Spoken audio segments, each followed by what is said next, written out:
இந்த படத்தோட ஓப்பனிங்ல அலெக்ஸ்ன்றவரை காமிக்கிறாங்க. அவரு கெட்ட கனவு வந்தனால தூக்கத்துல இருந்து ரொம்ப பதட்டத்தோட எந்திக்கிறாரு. அப்படி எந்திரிச்சு தன்னோட மொபைல பார்த்தா இவரோட லவர் அர்ச்சனா இவங்களுக்கு 5 தடவை கால் பண்ணிருக்காங்க. இவரும் சைக்கிளிங் போகும்போது ட்ரெஸ் மாத்தும் போதுன்னு சொல்லிட்டு எல்லா தடவையும் அர்ச்சனாக்கு திரும்ப கால் பண்ண அவங்க நம்பர் பிஸியாவே இருக்கு.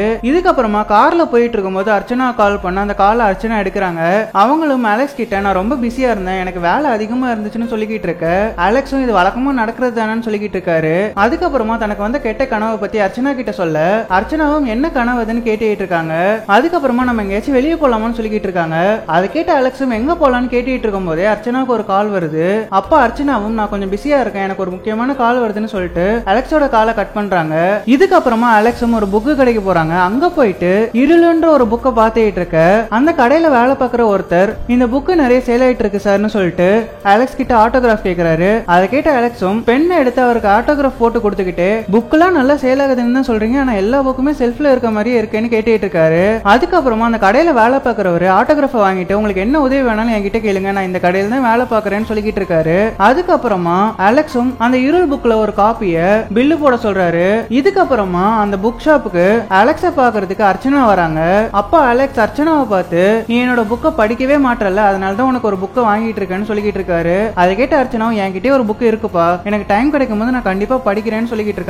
அதை கேட்ட அலெக்ஸும் சரி என் புக்கோட காப்பி தான் வேண்டான்ட்ட, நம்ம வேணா போய் ஒரு காஃபி குடிக்கலாமான்னு கேட்டுட்டு இருக்க. அர்ச்சனாவும் சரின்னு சொல்றாங்க. இதுக்கப்புறமா இவங்க 2 பேரும் ஒரு காஃபி ஷாப்புக்கு போய் காஃபி குடிச்சிட்டு இருக்காங்க. அப்போ அர்ச்சனா உனக்கு வந்த கனவை பத்தி சொன்னல, என்ன கனவுன்னு கேட்டுட்டு இருக்க. அலெக்ஸும் அதெல்லாம் சொல்ற அளவுக்கு ஒன்னும் இல்ல, மோசமான கனவுன்னு சொல்லிக்கிட்டு இருக்காரு. அதை கேட்ட அர்ச்சனாவும் எப்பயுமே கொலகாரனை பத்தி நாவல் எழுதுற உனக்கு அந்த மாதிரி கனவு தான் வந்துகிட்டு இருக்கும், கொஞ்சமாச்சும் அந்த சிந்தனையில இருந்து வெளியே வான்னு சொல்லிக்கிட்டு இருக்காங்க. அப்போன்னு பார்த்து அர்ச்சனாவுக்கு ஒரு கால் வர அர்ச்சனாவும் நான் கொஞ்சம் பேசிட்டு வரேன்னு சொல்லிட்டு அந்த கால் அட்டென்ட் பண்ணி பேச ஆரம்பிக்கிறாங்க. இதனால அலெக்ஸுக்கும் ஒரே கடுப்பா இருக்கு. அர்ச்சனாவும் அந்த காலை பேசி முடிச்சிட்டு அலெக்ஸ் கிட்ட பேச வரும்போது அலெக்ஸ் அர்ச்சனா கிட்ட எதையோ சொல்ல வர அப்போன்னு பார்த்து அர்ச்சனாவுக்கு இன்னொரு கால் வருது. அர்ச்சனாவும் அந்த கால் ரொம்ப இம்பார்ட்டன்ட் சொல்லிட்டு அந்த காலை அட்டென்ட் பண்ணி பேசிட்டு இருக்காங்க. இதனால அலெக்ஸ் ரொம்ப கடுப்பாயிட்டு அந்த இடத்த விட்டு போயிடுறான். இதுக்கு அடுத்த சீன்ல அர்ச்சனா அலெக்ஸுக்கு கால் பண்ணி இங்க பாரு எனக்கு கொஞ்சம் வேலை இருந்துச்சு, நான் கூட 1 மாசமா லீவே எடுக்கல, நம்ம எங்கேயாச்சும் அவுட்டிங் போயிட்டு வரலாமான்னு கேட்டுட்டு இருக்காங்க. அதை கேட்ட அலெக்ஸும் இதை பத்தி தான் நான் உங்ககிட்ட பேச வந்தேன், இந்த வீக்கெண்ட்ல நம்ம எங்கேயாச்சும் வெளியே போயிட்டு வரலாம், முக்கியமா நம்ம கிட்ட போனும் இன்டர்நெட்டும் இருக்கவே கூடாதுன்னு சொல்லிக்கிட்டு இருக்காரு. அதுக்கப்புறமா உனக்கு ஒரு சர்ப்ரைஸ் இருக்குன்னு சொல்லிக்கிட்டு இருக்காரு. இதுக்கு அடுத்த சீன்ல கொற்ற மலையில ஒரு மலைப்பகுதியில இருக்க ரோட்ல இவங்க 2 பேரும் கார்ல டிராவல் பண்ணி போயிட்டு இருக்காங்க.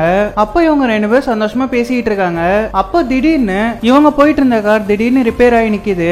அலெக்ஸ் என்ன பிரச்சனைன்னு சொல்லி பாக்கிறதுக்காக அந்த காரை விட்டு இறங்கி போறாரு. கொஞ்ச நேரம் கழிச்சு காருக்குள்ள வந்து இந்த பிரச்சனையை என்னால சரி பண்ண முடியாது, மெக்கானிக்க தான் கூப்பிடணும்னு சொல்லிக்கிட்டு இருக்க. அர்ச்சனாவும் போன் இல்லாம எப்படி மெக்கானிக்க கூப்பிடுவேன்னு கேட்டுட்டு இருக்காங்க. அதை கேட்ட அலெக்ஸும் நாசமா போச்சுன்னு உட்காந்துட்டு இருக்க. அர்ச்சனா நம்ம இப்படியே புலம்பிட்டு இருக்க, ஏதாச்சும் ஒண்ணு பண்ணலாமேன்னு சொல்லி கேட்டுட்டு இருக்காங்க.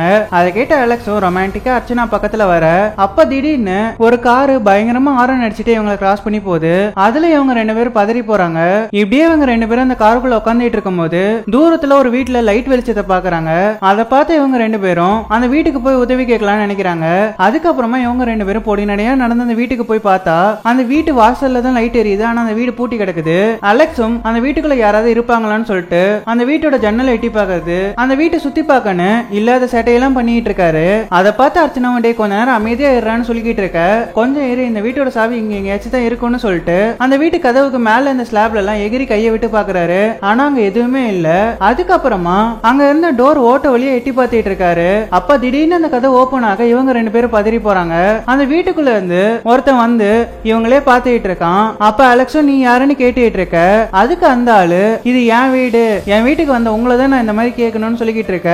அர்ச்சனா எங்க கிட்ட போன் இல்ல, எங்க கார் வேற ரிப்பேர் ஆயிடுச்சு, உங்களோட போனை கொஞ்சம் யூஸ் பண்ணிக்கலாமான்னு கேட்டுட்டு இருக்காங்க. அதை கேட்ட அந்த ஆளும் என்கிட்ட போன்லாம் இல்லன்னு சொல்லிக்கிட்டு இருக்க. அர்ச்சனா அப்படின்னா உங்க வீட்டு லேண்ட்லைனை நாங்க யூஸ் பண்ணிக்கலாமான்னு சொல்லிக்கிட்டு இருக்காங்க. அதை கேட்ட அந்த ஆளும் சரி உள்ள வாங்கன்னு சொல்லிட்டு வீட்டுக்குள்ள கூப்பிட்டு லேண்ட்லைனை யூஸ் பண்ணி பாக்குறாரு. ஆனா அந்த லேண்ட்லைனும் ஒர்க் ஆகவே இல்ல. இதுக்கப்புறமா அர்ச்சனா இந்த மழை நிக்கிற வரைக்கும் உங்க வீட்டுல நாங்க கொஞ்சம் தங்கிக்கலாமான்னு கேட்க அதை கேட்டு அவரும் சரின்னு சொல்றாரு. இதுக்கப்புறமா ஈரமா இருந்த அர்ச்சனாவை பார்த்து அவரு உங்களுக்கு மாத்து துணி ஏதாச்சும் வேணுமான்னு கேட்க அலெக்ஸும் சரி ஏதாச்சும் துணி இருந்தா வாங்கி மாத்திக்கோன்னு சொல்லிக்கிட்டு இருக்காரு. அதை கேட்ட அந்த ஆளும் அர்ச்சனா கிட்ட மேல ஒரு ரூம் இருக்கு, அங்க போய் துணியை மாத்திக்கோங்கன்னு சொல்றாரு. இதுக்கப்புறமா அர்ச்சனாவும் அந்த ரூமுக்கு போய் துணியெல்லாம் மாத்திட்டு இருக்காங்க. இதே நேரத்துல இன்னொரு பக்கம் அலெக்ஸ் அங்க இருந்து லேண்ட்லைன்ல போன் பண்ண முடியுமான்னு செக் பண்ணி பார்த்துட்டு இருக்காரு. ஆனா அந்த போன் யூஸ் ஆகவே இல்ல. இவர் அந்த லேண்ட்லைனை செக் பண்ணிட்டு இருக்கும்போது அந்த வீட்டோட ஓனர் திடீர்னு அலெக்ஸ் பின்னாடி வந்து பயமுடுத்த அலெக்ஸும் பதறி பதறி போறாரு. இதுக்கப்புறமா அர்ச்சனாவும் ட்ரெஸ் மாத்திட்டு இவங்க கிட்ட வந்து, உங்ககிட்ட போன் இல்லையா, இந்த காலத்துல போன் இல்லாம எப்படி இருக்க முடியும்னு சொல்லி கேள்வியா கேட்டுட்டு இருக்க. அந்த வீட்டு ஓனரும் அதுக்கெல்லாம் பொறுமையா பதில் சொல்லிட்டு, இங்க பாருங்க, நான் தான் உங்களுக்கு என்னோட வீட்டுல தங்க பர்மிஷன் கொடுத்தேன், அதனால உங்களை கேள்வி கேட்கிற உரிமை எனக்கு மட்டும்தான் இருக்குன்னு சொல்லிட்டு அவங்கள பத்தி கேள்வி கேட்டுட்டு இருக்காங்க. அப்ப அர்ச்சனாவும் தான் ஒரு வக்கீல்னு சொல்லிக்கிட்டு இருக்க. அந்த ஆளும் இந்த வக்கீல பத்தி நிறையவே பேசிட்டு இருக்காரு. அதுக்கப்புறமா நீங்க 2 பேரும் பழகி 2-3 மாசம் தான் இருக்கும், உங்களுக்கு என்ன கல்யாணம் ஆகல, நான் சொல்றது உண்மைதானு சொல்லி கேட்டுட்டு இருக்க. அதை கேட்டு அவங்களும் எப்படி கண்டுபிடிச்சேன்னு சொல்லி கேட்க, அதுக்கு அந்த ஆளும் பின்ன என்னமா இப்படி தள்ளி தள்ளி உட்காந்தா அப்படிதான் நினைப்பாங்கன்னு சொல்லிக்கிட்டு இருக்காரு. அதுக்கப்புறமா அலெக்ஸ பார்த்து நீங்க என்ன பண்றீங்கன்னு சொல்லி கேட்டுட்டு இருக்க.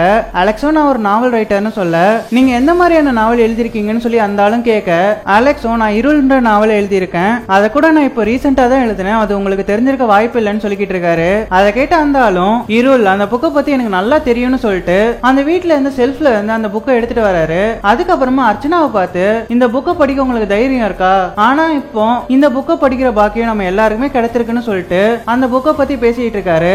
அதை கேட்ட அலெக்ஸும், இந்த புக்கை நீங்க படிச்சிருக்கீங்களா, இந்த புக்கை பத்தின உங்களோட கருத்து என்னன்னு கேட்டுட்டு இருக்க. அதை கேட்ட அந்த வீட்டு ஓனரும் ஒன்னும் பெருசாலாம் இல்லைன்னு சொல்றாரு. அதுக்கப்புறமா உங்களுக்கு ஏதாச்சும் குடிக்க வேணுமான்னு கேட்க, அர்ச்சனாவும் எனக்கு ஒயினா இருந்தா கொஞ்சம் பெட்டரா இருக்கும்னு சொல்ல, அந்த வீட்டு ஓனரும் அந்த வீட்டுல இருந்த ஒயின் பாட்டில் எடுத்து கிளாஸ்ல சரக்கு ஊத்திக்கிட்டு இருக்காரு. அப்ப அலெக்ஸ் ஹெல்ப்புக்கு கூப்பிட, அலெக்ஸும் அவர் பக்கத்துல வந்தா எனக்கு கொஞ்சம் விஸ்கி வேணும்னு சொல்ல, இவங்க 2 பேரும் சரக்கு கிளாஸ்ல ஊத்திக்கிட்டு இருக்காங்க. அப்ப அலெக்ஸ், என்னோட புக்கு சுமாரா இருக்குன்னு சொன்னீங்களே, அதுக்கான காரணத்தை நான் தெரிஞ்சுக்கலாமான்னு சொல்லி கேட்க, அதுக்கு அந்த வீட்டு ஓனர், உங்க கதையில வர கொலையாளி 6 கொலையை பண்ணிட்டு மாட்டவே இல்ல தானு சொல்லி கேட்டுட்டு இருக்க. அலெக்ஸும் அது 6 கொலை இல்ல 5 கொலை தான் சொல்லிக்கிட்டு இருக்காரு. அதை கேட்டு அந்த வீட்டு ஓனரும், சரி 5 கொலை, அப்படி அந்த கொலையை பண்ண அந்த ஆளோட மோட்டிவ் தான் என்னன்னு சொல்லி கேட்க, அலெக்ஸ் வேற எதுவுமே இல்ல, வெறுப்பும் கோவமும் தான் காரணம், அவனுக்கு பெண்கள் மேல வெறுப்பும் கோவமும் இருந்ததுனால தான் இந்த மாதிரியான காரியத்தை பண்ணான்னு சொல்லிக்கிட்டு இருக்காரு. அதை கேட்டு அந்த ஹவுஸ் ஓனரும், அதை எப்படி நீங்க அவ்வளவு உறுதியா சொல்றீங்கன்னு கேட்டுட்டு இருக்க. அலெக்ஸும், பின்ன எப்படி பெண்களோட தலைமுடியை அப்படியே வெட்டி எடுத்து அவங்களோட உடம்ப கோடு கோட கிழிச்சு துடிக்க துடிக்க கொண்டிருக்கான், இதுக்கெல்லாம் வெறுப்பும் கோவமும் தான் காரணமா இருக்கும்னு சொல்லிக்கிட்டு இருக்காரு. இதுக்கப்புறமா அந்த வீட்டு ஓனரும் அவங்க 2 பேருக்கு சரக்கு ஊத்தி கொடுத்துட்டு ஹால்ல நின்னு பேசிட்டு இருக்காங்க. அப்ப அங்க இருந்து ஒரு பொண்ணோட போட்டோவை பார்த்து அர்ச்சனாவும் இது யாருன்னு கேட்டுட்டு இருக்க. அதுக்கு அந்த வீட்டு ஓனர், இதான் என்னோட அம்மான்னு சொல்லிக்கிட்டு இருக்காரு. இதுக்கப்புறமா அலெக்ஸ பார்த்து, அந்த கொலைகாரனோட மோட்டிவ் தெளிவாவே இல்லையே, இதுக்கெல்லாம் என்னதான் முடிவு, இவ்வளவு கொலை பண்ண அந்த கொலைகாரன் கடைசியில போலீஸ் கிட்ட மாட்டவே இல்லையான்னு சொல்லி கேட்டுட்டு இருக்க. அதுக்கு அலெக்ஸும், அந்த கொலைகாரனோட மோட்டிவ் ரொம்பவே தெளிவா இருக்கு, அவனுக்கு பொண்ணுங்க மேல இருந்த வெறுப்பு தான் காரணமா இருந்திருக்குன்னு சொல்லிக்கிட்டு இருக்காரு. அதுக்கப்புறமா அந்த வீட்டு ஓனரும், ஒருவேளை அவனுக்கு இந்த காரியம் பண்றதுல ரொம்பவே சந்தோஷமாவும் ஆர்வமாவும் இருந்திருக்கலாம்ல, அதனால கூட இந்த கொலையெல்லாம் பண்ணிருக்கலாம்னு சொல்லி கேட்டுட்டு இருக்க. அதுக்கு அலெக்ஸும், ஆர்வத்தினால மட்டும் இப்ப எல்லாம் யாராலையும் கொலை பண்ண முடியாதுன்னு சொல்லிக்கிட்டு இருக்கான். அதை கேட்ட அர்ச்சனாவும், ஒருவேளை அவனுக்கு பொண்ணுங்க கிட்ட தப்பா நடந்துக்கிற மாதிரியான ஏதாச்சும் எண்ணம் இருக்குமான்னு சொல்லி கேட்டுட்டு இருக்க. அதை கேட்ட அலெக்ஸும், இந்த கேஸை பத்தி நான் நல்லாவே விசாரிச்சுட்டேன், அந்த கொலைகாரனுக்கு பொண்ணுங்க உடம்பு மேல எந்த ஒரு இன்ட்ரெஸ்ட்டுமே இல்ல, அவன் அந்த பொண்ணுங்க கிட்ட தப்பாவே நடந்துக்கல, ஆனா அந்த பொண்ணுங்களை நாள் கணக்கா சித்திரவதை பண்ணி அவங்க உடம்புலாம் கோடு போட்டு ரத்தத்தை நாள் கணக்கா ஒழுக விட்டு அவங்க மண்டையெல்லாம் மொட்டை அடிச்சு துடிக்க துடிக்க கொண்டிருக்கான்னு சொல்லிக்கிட்டு இருக்க. அதுக்கு அந்த ஹவுஸ் ஓனரும், இந்த மாதிரியான கொலைகாரனை என்ன பண்றதுன்னு நீங்களே சொல்லுங்கன்னு சொல்லி கேட்டுட்டு இருக்கான். அதை கேட்ட அலெக்ஸும், இந்த மாதிரியான கொலைகாரனங்களை கண்டிப்பா கொன்னே ஆகணும், இதுதான் இந்த நாட்டுக்கும் நல்லதுன்னு சொல்லிக்கிட்டு இருக்காரு. இதெல்லாம் கேட்டுட்டு இருந்த அர்ச்சனாவும், போது நிறுத்துங்கப்பா, இந்த டாபிக் ரொம்ப கொடூரமா போயிட்டே இருக்கு, அதெல்லாம் இருக்கட்டும், எங்க 2 பேரை பத்தி நாங்க நிறையவே சொல்லிட்டோம், உங்களை பத்தி எதுவுமே நீங்க சொல்லையேன்னு சொல்லி அந்த ஹவுஸ் ஓனரை பார்த்து கேட்க. அப்போன்னு பார்த்து திடீர்னு கரண்ட் கட் ஆகுது. அந்த ஹவுஸ் ஓனரும் அங்க இருக்க எல்லா மெழுகுவத்தையும் ஏத்தி வைக்கிறாரு. இதுக்கப்புறமா அலெக்ஸும், இங்க மெயின் பாக்ஸ் எங்க இருக்கு, அங்க போய் நம்ம செக் பண்ணி பார்க்கலாம்னு சொல்லிக்கிட்டு இருக்க. அதை கேட்ட அந்த ஹவுஸ் ஓனரும், அது எனக்கு தெரியாது, இந்த வீட்டுல எனக்குன்னு நிறைய வேலை பார்க்கறவங்க இருக்காங்க, அவங்க தான் அதெல்லாம் பார்த்துப்பாங்கன்னு சொல்லிக்கிட்டு இருக்காரு. அதை கேட்ட அலெக்ஸும், சரி டார்ச் லைட் இருந்தா கொடுங்க, நம்ம போய் தேடி பார்க்கலாம்னு சொல்லிக்கிட்டு இருக்க. அந்த ஹவுஸ் ஓனரும் அங்க இருந்து ஒரு டார்ச் லைட்டை தேடி அலெக்ஸ் கிட்ட கொடுக்குறாரு. இதுக்கப்புறமா அலெக்ஸும் அந்த ஹவுஸ் ஓனரும் ஒரு டோர் கிட்ட போய் நிக்கிறாங்க. ஒருவேளை இந்த டோர் வழியா தான் மெயின் பாக்ஸுக்கு போற வழி இருக்குமான்னு சொல்லி கேட்க. அதுக்கு அந்த ஹவுஸ் ஓனரும், இந்த பக்கமா நான் போனது இல்ல, எனக்கு இருட்டனா பயம்னு சொல்லிக்கிட்டு இருக்காரு. அதுக்கப்புறமா அலெக்ஸ் உள்ள போய் பார்க்கலாம் வாங்கன்னு சொல்லிட்டு அந்த ஹவுஸ் ஓனரை கூப்பிட்டுட்டு அந்த இருட்டான ரூம்குள்ள போயிட்டே இருக்க. இவங்களோட கால் தவறி படார்னு கீழே விழுறாங்க. அப்படி விழும்போது அந்த டார்ச் லைட் கீழே விழுந்து ஒரு பக்கமா வெளிச்சம் வருது. அங்க பார்த்தா ஒரு பொண்ணை கொலை பண்ணி தொங்க விட்டு இருக்காங்க. இதே நேரத்துல இன்னொரு பக்கம் அர்ச்சனா வீட்டுக்குள்ள வெயிட் பண்ணிட்டு இருக்கும்போது திடீர்னு கரண்ட் வருது. ஆனா அந்த கரண்ட் உடனே போகுது. அதை பார்த்து அர்ச்சனாவும் பதறி போறாங்க. அதுக்கப்புறமா அங்க இருந்து ஒரு மெழுகுவத்தி எடுத்துட்டு இவங்க 2 பேரும் போன ரூம் வழியா போயிட்டே இருக்காங்க. அப்போ அலெக்ஸ் அந்த வீட்டோட ஓனரை அடிச்சு தர தரன்னு இழுத்துட்டு வந்துகிட்டே இருக்கான். அப்படி அவன் ஹாலுக்கு வந்து அந்த ஹவுஸ் ஓனர் அங்க போட்டுட்டு அந்த வீட்டுல என்னத்தையே தேடி பார்த்துட்டு இருக்கான். அப்போ அவனோட கைக்கு கன்னை பூட்டி வைக்கிற ஒரு பெட்டி கிடைக்குது. ஆனா அதுக்குள்ள கைக்குள்ள கண்ணே கிடையாது. அதை பார்த்து பதறி போன அவனும் அங்க என்னத்தையே வேக வேகமா தேடிட்டு இருக்கான். அதுக்கப்புறமா அங்க வந்து ஒரு கத்தி எடுத்துட்டு உள்ள போய் ஒரு கயிறு அறுத்து எடுத்துட்டு வரான். அதுக்கப்புறமா அந்த ஹவுஸ் ஓனரை கட்டி போடுறான். அர்ச்சனாவும் ரொம்ப நேரமா நீ என்ன பண்ணிட்டு இருக்க, இங்க என்ன நடக்குதுன்னு சொல்லி கேட்டுக்கிட்டே இருக்க. அலெக்ஸும் அவனை கட்டி போட்டு முடிச்சிட்டு இவன் தான் அந்த 5 பொண்ணுங்களையும் கொலை பண்ணிருக்கான், கீழே ஒரு பொண்ணை ரத்த சொட்ட சொட்ட கொன்னு தொங்க விட்டுருக்கான்னு சொல்லிக்கிட்டு பயத்துல புலம்பிக்கிட்டு இருக்கான். அதை கேட்டு அர்ச்சனாவுக்கும் பயமா இருக்கு. இங்க வந்து போயிடலாம் வா, போலீஸ் கால் பண்ணலாம்னு சொல்லிக்கிட்டு இருக்க. போன் தான் டெட் ஆயிடுச்சு, இதுக்கப்புறமா எப்படி போலீஸ் கால் பண்ண முடியும்னு அலெக்ஸும் புலம்பிக்கிட்டு இருக்கான். அப்ப அர்ச்சனாவும் இவங்க போன ரூமுக்கு போலாம் ட்ரை பண்றா. அப்ப அலெக்ஸ் குறுக்க பூந்து நீ அங்கெல்லாம் போக வேண்டாம், அதை பார்க்க ரொம்ப கொடூரமா இருக்கு, நீ பயந்துடுவேன்னு சொல்லி அவளை தடுத்துக்கிட்டு இருக்கான். இதுக்கப்புறமா அந்த வீட்டு ஓனரும் கண்ணு முழிச்சு அலெக்ஸ பார்த்து சார் என்ன விட்டுருங்க சார், நான் எதையுமே வெளியே சொல்ல மாட்டேன், நான் இங்க ஓடி போயிடுறேன்னு சொல்லி புலம்பிட்டு இருக்க. அலெக்ஸும் கோவத்துல கண்ணு எடுத்து என்னடா உளறிக்கிட்டு இருக்கேன்னு சொல்லி அவனை பார்த்து நீட்டிட்டு இருக்கான். அப்ப அர்ச்சனாவும் பேசாம போலீஸ் கால் பண்ணலாம்னு சொல்லி கேட்டுக்கிட்டு இருக்க. அலெக்ஸ் அதெல்லாம் வேண்டாம், போன் தான் டெட் ஆயிருக்கேன்னு சொல்லிக்கிட்டு இருக்கான். அப்ப அந்த ஹவுஸ் ஓனர் போனுக்குலாம் எதுவும் ஆகல, நான் தான் அந்த ஒயரை பிச்சு போட்டிருக்கேன்னு சொல்லிக்கிட்டு இருக்க. அர்ச்சனா அந்த டெலிபோன் கிட்ட போயிட்டு அந்த ஒயரை சரி பண்ணிட்டு கால் பண்ணி பாக்குற. அந்த போன் நல்லா தான் ஒர்க் ஆகுது. அதுக்கப்புறமா போலீஸ் கால் பண்ணலாம்னு பாக்கும்போது அலெக்ஸ் அவளை தடுத்து போலீஸ்க்குலாம் கால் பண்ண வேண்டாம்னு சொல்லிக்கிட்டு இருக்கான். அர்ச்சனாவும் ஏன்னு கேட்டுக்கிட்டு இருக்க. அதுக்கு அந்த ஹவுஸ் ஓனர் கால் பண்ண அலெக்ஸ் மாட்டிப்பாரு, அதனாலதான் வேண்டான்னு சொல்றாருன்னு சொல்லிக்கிட்டு இருக்க. அலெக்ஸுக்கு கோபமா வருது. அதுக்கப்புறமா அந்த ஹவுஸ் ஓனரை போட்டு அடி அடி நடிச்சுக்கிட்டு இருக்கான். இன்னொரு பக்கம் அர்ச்சனா போலீஸ்க்கு மறுபடியும் கால் பண்ண ட்ரை பண்ணும்போது அதை பார்த்து அலெக்ஸும் கோவத்துல அந்த ஒயரை பிச்சு போட்டுறான். அதுக்கப்புறமா அவளை உட்கார வச்சு இங்க பாரு, போலீஸ் கால் பண்ணா நான் தான் மாட்டுவேன், இது என்னோட வீடுன்னு சொல்லிக்கிட்டு இருக்க. அப்ப அர்ச்சனா இந்த ஆள் யாருன்னு கேட்டுட்டு இருக்கா. அதை கேட்டு அந்த ஹவுஸ் ஓனரும் நான் இந்த வீட்டுக்கு திருட வந்தேன், இந்த வீடு இவரதுன்னு எனக்கு தெரியாது, என்ன விட்டுருங்க, நான் ஓடி போயிடுறேன்னு சொல்லி அழுதுகிட்டு இருக்கான். அப்ப அலெக்ஸ் இவனை என்னோட வீட்டுல முதல்ல பார்த்தோன்னே நான் பயந்துட்டேன், இருந்தாலும் நான் உனக்கு கொஞ்சம் சர்ப்ரைஸ் கொடுக்கலாம்னு நினைச்சேன், அதனாலதான் நான் பேசாம விட்டுட்டேன்னு சொல்லிக்கிட்டு இருக்கான். அதை கேட்டு அர்ச்சனாவும் அவனை இழுத்துட்டு வந்ததுக்கு அப்புறமா அப்படி என்னத்தை தேடிட்டு இருந்தேன்னு சொல்லி கேட்டுட்டு இருக்கா. அதுக்கப்புறமா கீழே கிடக்கிற துப்பாக்கியோட பொட்டிய பாக்குறா. அதை பார்த்துட்டு அலெக்ஸ் கிட்ட இது உன்னோட துப்பாக்கியான்னு சொல்லி கேட்க. அதை கேட்டு அலெக்ஸும் ஆமான்னு சொல்லி அழுதுகிட்டு இருக்கான். அதுக்கப்புறமா கீழே செத்து கிடக்கிற பொண்ணு யாருன்னு எனக்கு தெரியல, இவன் தான் இதெல்லாம் பண்ணிருக்கான்னு சொல்லிக்கிட்டு இருக்கான். அதை கேட்டு அந்த திருடனும் ஏக்கா இவர் போய் சொல்றாருக்கா, இவர் தான் அந்த கொலையை பண்ணாரு, இப்ப என்ன மாட்டி விட பாக்குறாரு, எனக்கு எதுவுமே வேண்டாம், நான் இங்க ஓடி போயிடுறேன்னு சொல்லிக்கிட்டு இருக்கான். அர்ச்சனாக்கு ஒரே குழப்பமா இருக்கு, யாரை நம்புறதுனே அவளுக்கு புரியல. இதுக்கப்புறமா அலெக்ஸும் இவன் வாயில இருந்தே நான் எப்படி உண்மையை வர வைக்கிறேன் பாருன்னு சொல்லிட்டு அவனை முட்டி போட வச்சு அவன் முன்னாடி டார்ச் லைட் அடிச்சுக்கிட்டு இருக்கான். அப்ப அந்த திருடனும் அக்கா இந்த ஆளை நம்பாதீங்கக்கா, இந்த ஆளை கூட உங்களுக்கு 3 மாசமா தானே தெரியும்னு சொல்லிக்கிட்டு இருக்க. அலெக்ஸோட கையில போன் எடுத்து வீடியோ ஆன் பண்ணி அந்த திருடனை பார்த்து நீட்டி உண்மையா சொல்லுன்னு அவனை மிரட்டிக்கிட்டு இருக்கான். அதை பார்த்து அர்ச்சனாவும் நீ போன் எடுத்துட்டு வந்தியான்னு சொல்லி அவன் கிட்ட அதிர்ச்சியா கேட்டுக்கிட்டு இருக்கா.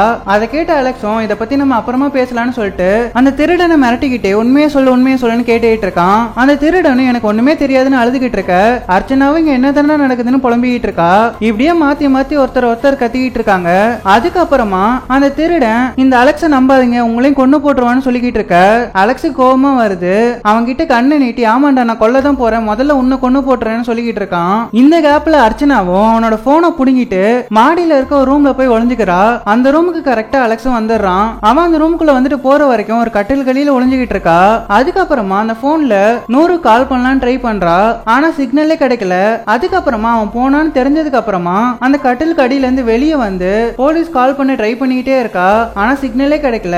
கரெக்டா அந்த இடத்துக்கு அலெக்ஸும் வந்துடுறான். அவன் அர்ச்சனாவை பார்த்து இங்க பாரு, இந்த வீடு என்னோடதுன்றதுனால போலீஸ் என்னதான் அரெஸ்ட் பண்ணுவாங்க, அது ஏன் உனக்கு புரிய மாட்டேங்குது, நீ தான் இந்த சம்பவத்துக்கு சாட்சியா இருக்க, நீயாச்சும் என்ன கொஞ்சம் நம்பு, கூடிய சீக்கிரமே அவன் வாயில இருந்து உண்மையை வர வைக்கிறேன்னு சொல்லிக்கிட்டு இருக்கான். அதுக்கு அர்ச்சனாவும் பேய் மொழி முழிச்சுட்டு இருக்க. அலெக்ஸும் நீ ஏன் என்ன இப்படி பாக்குறேன்னு கேட்டுட்டு இருக்கான். அப்பதான் அலெக்ஸோட கையில இருக்க கண்ணு அர்ச்சனாவை பார்த்த மாதிரி இருக்குன்றத கவனிக்கிறான். அதுக்கப்புறமா இதான் பிரச்சனையா, இந்த கண்ணை நீயே வச்சுக்கோ, நீயே முடிவு பண்ணிக்க யாரை நம்புறதுன்னு சொல்லிட்டு அவ கையில கண்ணை கொடுத்துட்டு அவ கையில அந்த போனை புடிங்கிட்டு அங்கிருந்து போயிடுறான். கீழே போய் பார்த்தா அந்த திருட அங்கிருந்து தப்பிக்க ட்ரை பண்றான். அலெக்ஸும் எங்கடா ஓட பாக்குறேன்னு சொல்லிட்டு அவனை புடிச்சு தரன்னு இழுத்துட்டு வந்து மறுபடியும் ஹால்ல போடுறான். இதுக்கப்புறமா கரண்ட்டும் வர அர்ச்சனா அந்த திருடனை ஒரு சேர்ல உட்கார வச்சு சரக்கு ஒரு துணியில நினைச்சு அவன் மூஞ்சில இருந்த காயத்தை தொடச்சு விட்டுட்டு இருக்கா. அதுக்கப்புறமா அவன் கிட்ட உன் பேர் என்னன்னு கேட்க அவனே என் பேர் உன்னின்னு சொல்லிக்கிட்டு இருக்கான். நீ இந்த வீட்டுக்கு என்னத்தை திருட வந்தன்னு கேட்டுட்டு இருக்க. அவனும் எதுவுமே பேசாம அமைதியா இருக்கான். அதுக்கப்புறமா என்னே கேள்வி கேட்டுட்டு இருக்கீங்களே, அந்த அலெக்ஸ் ஏதாச்சும் கேட்டீங்களா, அவர் எதுக்காக போன் எடுத்துட்டு வந்தது உங்ககிட்ட சொல்லலன்னு கேளுங்கன்னு கேட்டுட்டு இருக்க. அதை கேட்ட அலெக்ஸும் நான் சர்ப்ரைஸ் கொடுக்கலாம்னு நினைச்சேன், அதுக்கு அலாரம் வைக்க தான் எடுத்துட்டு வந்தேன், அதான் உங்ககிட்ட எதுவுமே சொல்லணும்னு சொல்லிக்கிட்டு இருக்கான். அதை கேட்ட அந்த உன்னியும் இன்னும் சர்ப்ரைஸ் முடியலையான்னு சொல்லி கேட்டுட்டு இருக்க. ஆமா இன்னும் சர்ப்ரைஸ் முடியல, கொஞ்சம் இரு வரேன்னு சொல்லிட்டு ஒரு டப்பாவை எடுத்துட்டு வந்து நீட்டுறான். அதுக்குள்ள ஒரு மோதிரம் இருக்கு. நான் உண்மையாவே உங்ககிட்ட சர்ப்ரைஸா இதை சொல்லலான்னு தான் வந்தேன்னு சொல்லிக்கிட்டு இருக்கான். அர்ச்சனாவுக்கும் ஒண்ணுமே புரியல. அவளும் தலையை பிச்சுக்கிட்டு உட்காந்துட்டு இருக்கா. அதுக்கப்புறமா அந்த உன்னியை பார்த்து நீங்க வந்து எவ்வளவு நேரம் ஆச்சுன்னு சொல்லி கேட்டுட்டு இருக்கா. அதை கேட்ட அவனும் 3 மணி நேரத்துக்கு மேல இருக்கும்னு சொல்லிக்கிட்டு இருக்க. அர்ச்சனாவும் இந்த வீட்டை நீ நல்லா சுத்தி பார்த்திருப்பல, கீழே போலையான்னு சொல்லி கேக்குறா. அதை கேட்ட அந்த உன்னியும் எனக்கு இருட்டுனா பயம், அதனாலதான் நாங்க போடலன்னு சொல்லிக்கிட்டு இருக்க. அர்ச்சனாவும் எதை கேட்டாலும் ரெடிமேடா ஒரு பதில் வச்சிருக்கியே, ஆமா நாங்க உள்ள வரும்போது எதுக்கு நீ கதவை திறந்து விட்டேன்னு கேட்க. அதுக்கு அந்த உன்னியும் நான்லாம் கதவை திறந்து வரல, நீங்க அந்த கதவை தட்டும் போதே நல்லா திறந்துடுச்சு, நான் அப்ப அங்க நின்னுட்டு இருந்தனால அந்த வீட்டு ஓனர்னு சொல்லி சமாளிச்சுட்டேன்னு சொல்லிக்கிட்டு இருக்கான். அதுக்கப்புறமா அர்ச்சனாவும் நீ அப்படி என்னத்தான் இந்த வீட்டுல இருந்து திருடுனு கேட்டுக்கிட்டு இருக்க. அதை கேட்ட உன்னி போலீஸ் வரட்டும் அவங்க கிட்ட நான் எல்லாத்தையும் சொல்லிக்கிறேன்னு சொல்லிக்கிட்டு இருக்கான். அப்ப அலெக்ஸும் நீ என்ன இந்த வீட்டுல இருந்து ஆட்டைய போட்டேன்னு மரியாதையா சொல்றியா இல்லையானா அவனை அடிக்க வர. அர்ச்சனா குறுக்க பூந்து அலெக்ஸ பார்த்து இவன் சொல்றது உண்மைதானே, நீ போலீஸ் வரதை நினைச்சு ஏன் இவ்வளவு பயப்படுறேன்னு சொல்லி கேட்டுக்கிட்டு இருக்க. அதை கேட்ட அலெக்ஸும் இன்னொரு தடவை இந்த வீட்டுக்கு போலீஸ் வரதை நான் விரும்பல, என்னோட அம்மா இங்க தான் செத்து போனாங்கன்னு சொல்லிக்கிட்டு இருக்க. அப்ப உன்னி இவங்க அம்மா எப்படி செத்து போனாங்க தெரியுமா, இவங்க அம்மாவை யாரோ கொலை பண்ணிட்டாங்க, இன்னும் கொலைகாரனை கூட கண்டுபிடிக்கல, இந்த ஆள்கிட்ட எதுவும் ஜாக்கிரதையா இருங்கன்னு சொல்லிக்கிட்டு இருக்க. இந்த விஷயம் உனக்கு எப்படி தெரியும்னு அர்ச்சனாவும் உன்னியை பார்த்து கேக்குறா. அதை கேட்ட உன்னியும் இந்த வீட்டுல இருந்தவங்களை பத்தி ஊருக்கே தெரியும்னு சொல்லிக்கிட்டு இருக்கான். அதை கேட்டு கடுப்பான அலெக்ஸும் என் குடும்பத்தை பத்தியே பேசுறியேன்னு சொல்லிட்டு உன்னியை மறுபடியும் போட்டு அடிக்க ஆரம்பிக்கிறான். இவங்க எப்படியே சண்டை போட்டுட்டு இருந்ததை பார்த்த அர்ச்சனாவும் போதும் நிறுத்துங்கடான்னு சொல்லி கத்திக்கிட்டு இருக்க. அலெக்ஸ் நிறுத்துற மாதிரியே இல்ல. அப்ப உன்னி நான் சொல்லிடுறேன் என்ன இந்த வீட்டுல இருந்து திருடுனேன்னு நானே சொல்லிடுறேன்னு சொல்லிக்கிட்டு இருக்கான். அதுக்கப்புறமா நான் திருடின பொருள் அங்க இருக்குன்னு சொல்லி கை காட்டுறான். அர்ச்சனாவும் அந்த பக்கமா போய் அந்த பொருளை எடுத்து பாக்குறா. அங்க ஒரு டப்பா இருக்கு. அதை திறந்து பார்த்தா அலெக்ஸ் இவளுக்கு ப்ரப்போஸ் பண்ண எடுத்துட்டு வந்த மோதிரம் மாதிரியே நிறைய மோதிரம் இருக்கு. அதை பார்த்தோன்னே அர்ச்சனாவும் ஷாக் ஆகுறா. இதெல்லாம் என்னதுறான்னு சொல்லிட்டு அலெக்ஸும் கடுப்புல அந்த உன்னியை போட்டு அடிச்சுட்டு இருக்கான். இதெல்லாம் பார்த்துட்டு இருந்த அர்ச்சனாவும் கடுப்புல போதும் நிறுத்துங்க, இந்த வீட்டுல என்ன நடக்குதுன்ற உண்மை எனக்கு தெரிஞ்சே ஆகணும்னு சொல்லிட்டு அவங்க 2 பேரும் கேட்க அலெக்ஸும் நாங்க அந்த ரூமுக்குள்ள போகும்போது என்ன நடந்துச்சுன்றத சொல்றான். அப்ப இவங்க 2 பேரும் போயிட்டு இருக்க உன்னி அலெக்ஸோட காலை தடுக்கி இவங்க 2 பேரும் கீழே விழுறாங்க. அதுக்கப்புறமா மெயின் பாக்ஸ தேடி கரெக்டா பிளக்க சொருகி கரண்ட் வரும்போது அந்த இடத்துல ஒரு பொண்ணு செத்து தொங்கிட்டு இருந்தா. அதை பார்த்தோன்னே உன்னியும் அலெக்ஸ பார்த்து 2 தடவை சுட அலெக்ஸும் தற்காப்புக்காக தன் கையில இருந்த கட்டையை தூக்கி அவன் மண்டையிலே அடிச்சு அவனை மயக்கமாக்கி இருக்கான். இதை அர்ச்சனா கிட்ட சொல்லிக்கிட்டு இருக்கும் போது அர்ச்சனா எனக்கு ஒரு தடவை தான் கண்ணோட சவுண்ட் கேட்டுச்சு, நீ 2 தடவை சுட்டான்னு சொல்றிய, என்ன கதை எதுன்னு கேட்டுட்டு இருக்கா. அதை கேட்ட அலெக்ஸும் இவன் 2 தடவை தான் சுட்டான், உனக்கு கேட்டதை பத்தி எனக்கு எதுவும் தெரியாதுன்னு சொல்லிக்கிட்டு இருக்கான். அதை கேட்ட உன்னியும் இந்த ஆள் உங்ககிட்ட நல்லா போய் சொல்றான், உள்ள என்ன நடந்துச்சுன்றதை நான் சொல்றேன்னு சொல்லிட்டு இவன் ஒரு கதையை சொல்றான். அதுல இவங்க 2 பேரும் போயிட்டு இருக்கும் போது இவங்க 2 பேரும் கால் தடுக்கி கீழே விழுறாங்க. அப்போ அலெக்ஸும் பிளக் போர்ட்ல கரெக்டான பின்ன சொருகி கரண்ட் வர அந்த இடத்துல ஒரு பொண்ணு தொங்கன நிலைமையில செத்து கிடக்குறா.